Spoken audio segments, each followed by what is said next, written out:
اعوذ باللہ من الشیطان الرجیم، بسم اللہ الرحمن الرحیم۔ سورۃ کاف آیا 36۔ وَكَمْ أَهْلَكْنَا قَبْلَهُم مِّن قَرْنٍ، اور ہم نے ان سے پہلے کئی قوموں کو ہلاک کر دیا، یعنی ان سے پہلے بھی جھٹلانے والی بہت سی قوموں کو ہلاک کر دیا۔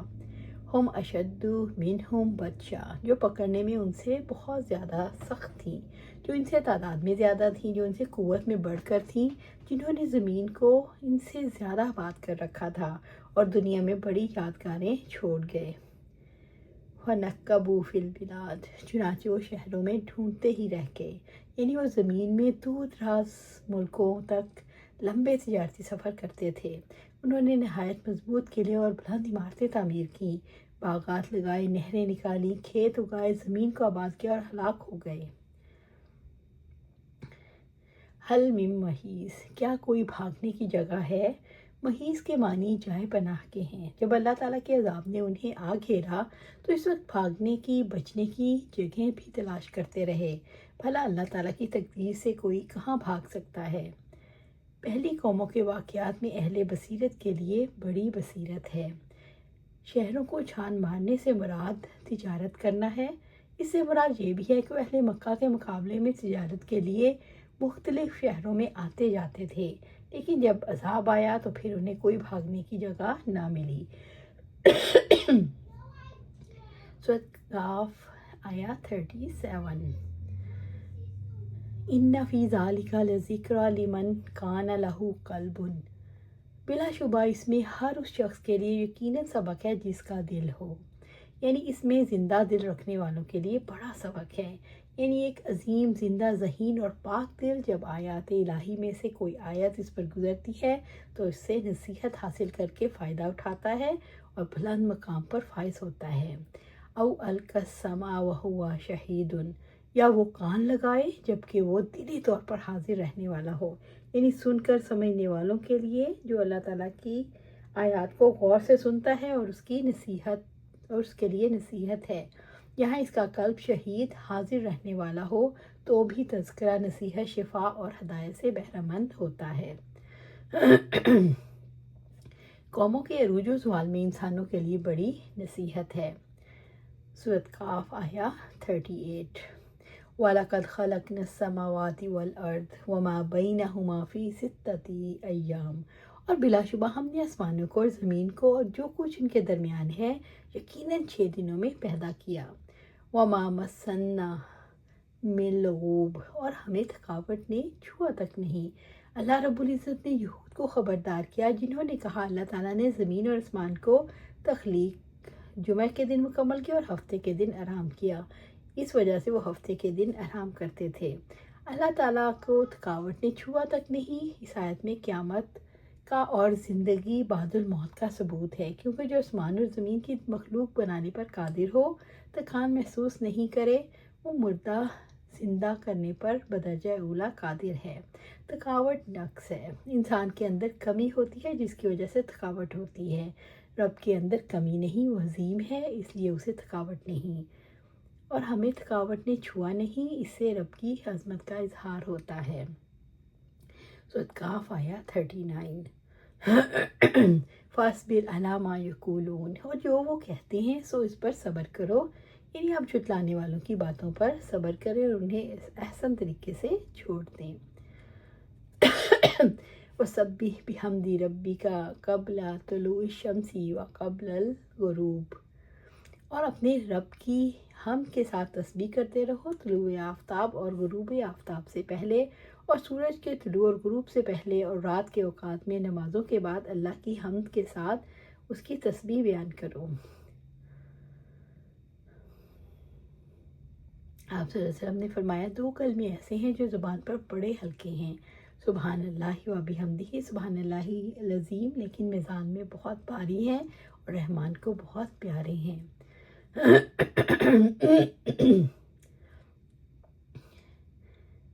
ابو ذر رضی اللہ تعالیٰ عنہ بیان کرتے ہیں کہ مجھ سے آپ صلی اللہ علیہ وسلم نے فرمایا کیا میں تجھے ایسا کلمہ نہ بتاؤں جو اللہ کو سب سے محبوب ہو؟ پھر آپ نے فرمایا بے شک اللہ کو سب سے محبوب کلام سبحان اللہ و بحمدہ ہے۔ یہاں طلوع آفتاب سے پہلے اور غروب آفتاب سے پہلے اللہ کی تسبیح بیان کرنے سے مراد عصر اور فجر کی نماز پڑھیں مراد ہے۔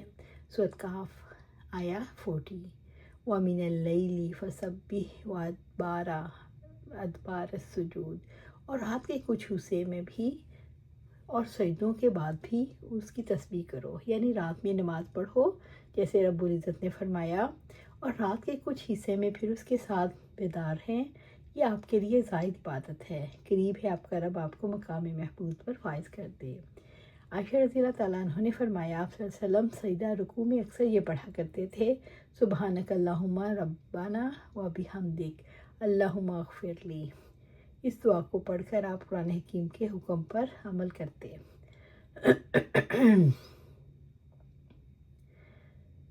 ادبار السجود سے مراد مغرب کے بعد کی 2 رکعتیں ہیں۔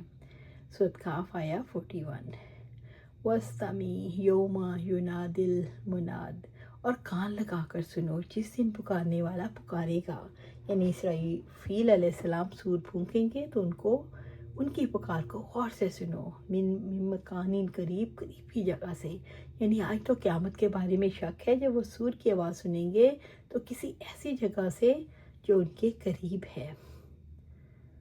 قریب کی جگہ سے پکارنے والے اسرافیل علیہ السلام یا جبرائیل علیہ السلام ہوں گے، جو سور میں پھونک ماریں گے تو سب لوگ میدان حشر میں جمع ہو جائیں گے۔ اس سے مراد بیت المقدس ہے، کہا یہ جاتا ہے آسمان کے قریب ترین جگہ ہے۔ ہر شخص آواز ایسے سنے گا جیسے قریب سے آ رہی ہو۔ سورۃ کہف آیا 42 یوم یسمعون الصیحۃ بالحق، جس دن وہ چنگھاڑ کو حق کے ساتھ سن لیں گے۔ ذالک یوم الخروج، وہی نکلنے کا دن ہوگا، یعنی وہ قبروں سے نکلنے کا دن ہوگا۔ ابو ہریرہ رضی اللہ تعالیٰ عنہ بیان کرتے ہیں کہ آپ صلی اللہ علیہ وسلم نے فرمایا میں قیامت کے دن آدم کی اولاد کا سردار ہوں گا، سب سے پہلے میری قبر شق ہوگی، سب سے پہلے میں شفاعت کروں گا اور سب سے پہلے میری شفاعت قبول کی جائے گی۔ سورۃ کہف آیا 43 انا نحن نحیی و نمیت، یقیناً ہم ہی زندہ کرتے ہیں اور ہم ہی موت دیتے ہیں، یعنی اللہ تعالیٰ ہی تخلیق نے کیا اور وہی موت دے گا اور دوبارہ زندہ کریں گے۔ وَإِلَيْنَا الْمَصِيرُ، اور ہماری ہی طرف لوٹ کر آنا ہے، یعنی ساری مخلوق اعمال کی جزا کے لیے اللہ کے پاس لوٹ کر جائے گی اور وہ اچھے اور برے اعمال کا بدلہ دیں گے۔ سورۃ کہف آیا 44 یوم تشقق الارض عنہم سراعا، جس دن ان پر سے زمین پھٹ جائے گی اور لوگ نکل کر تیزی سے دوڑ رہے ہوں گے، یعنی جس دن زمین پھٹے گی تو لوگ آواز دینے والے کی طرف دوڑیں گے۔ ابو ہریرہ رضی اللہ تعالیٰ عنہ بیان کرتے ہیں کہ آپ صلی اللہ علیہ وآلہ وسلم نے فرمایا میں قیامت کے دن آدم کی اولاد کا سردار ہوں گا، سب سے پہلے قبر شق ہوگی، سب سے پہلے میں شفاعت کروں گا اور سب سے پہلے میری شفاعت قبول کی جائے گی۔ ذالک حشر علینا یسیر، یہ حشر ہم پر بہت آسان ہے، یعنی اللہ تعالیٰ کی اس میں کوئی تھکان یا مشقت نہیں۔ سورۃ کہف آیا 45 نحن اعلم بما یقولون، ہم اس کو زیادہ جاننے والے ہیں لوگ جو باتیں بناتے ہیں، یعنی ہم سب کچھ جانتے ہیں، تب آپ کو معلوم ہو گیا ہمیں آپ پر کیسی عنایت رکھتے ہیں، آپ کے معاملات کو کیسے آسان بناتے ہیں اور آپ کو آپ کے دشمنوں کے خلاف کیسے مدد سے نوازتے ہیں۔ بس آپ کے دل کو خوش اور آپ کے نفس کو مطمئن ہونا چاہیے تاکہ آپ کو معلوم ہو کہ آپ صلی اللہ علیہ وسلم پر اس سے زیادہ رحمت اور رافت رکھتے ہیں جو آپ خود اپنے آپ پر رکھتے ہیں۔ اس لیے آپ کے لیے اللہ تعالیٰ کے وعدے کے انتظار اور اولو العزم رسولوں کی سیرت کے ذریعے سے تسلی حاصل کرنے کے سوا کوئی چارہ باقی نہیں۔ وما انت علیہم بجبار، اور آپ ان پر کوئی جبر کرنے والے نہیں، یعنی آپ کو لوگوں پر مسلط نہیں کیا گیا، آپ انہیں مومن اور متقی بنائیں۔ فذکر بالقرآن من یخاف وعید، آپ اس قرآن سے اس شخص کو نصیحت کر دو جو میرے عذاب کے وعدے سے ڈرتا ہے، یعنی اے محمد صلی اللہ علیہ وسلم آپ قرآن کے ذریعے انہیں اللہ تعالیٰ کی وعید سے ڈرائیں، ان لوگوں کو جو میرے احکامات کی مخالفت اور میری نافرمانی سے ڈریں۔ یہاں تذکیر سے مراد وہ نصیحت ہے جو عقل و فطرت میں راسخ ہے، یعنی نیکی سے محبت کرنا، اس کو ترجیح دینا، اس پر عمل کرنا، نیز بدی کو ناپسند کرنا، اس سے دور رہنا۔ اس تذکیر سے وہی لوگ نصیحت پکڑتے ہیں جو اللہ کی وعید سے ڈرتے ہیں، اور رہے وہ لوگ جو اللہ کی وعید سے خائف ہیں، نہ اس پر ایمان رکھتے ہیں، نہ ان کو نصیحت کرنے کا فائدہ ہے۔ ان پر حجت قائم ہوتی ہے تاکہ وہ یہ نہ کہیں کہ ہمارے پاس نہ کوئی خوشخبری دینے والا آیا اور نہ ڈرانے والا۔ سورۃ مائدہ آیہ 19۔